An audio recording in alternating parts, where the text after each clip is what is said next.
She told me she was infertile the morning she showed up at my place with a trembling voice and a secretive smile, and not even an hour later, she was crying in my kitchen, holding a positive pregnancy test. It hit me then that I hadn't touched her in months, not since the night we'd screamed ourselves hoarse after I found a stranger's jacket in our bedroom.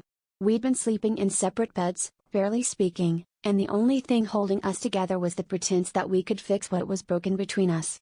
Now, with 2 pink lines and a story about impossible odds, I could feel the walls closing in.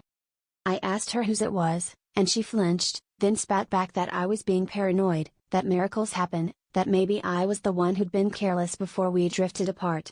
We fought so loud the neighbors pounded on the wall, her voice rising above mine as she accused me of abandoning her long before she ever looked for comfort elsewhere. The truth was, I had checked out of the relationship, lost in late nights at work and longer hours pretending I didn't miss her touch. But I knew, deep down, that I wasn't the father, and the way she avoided my eyes confirmed everything I feared.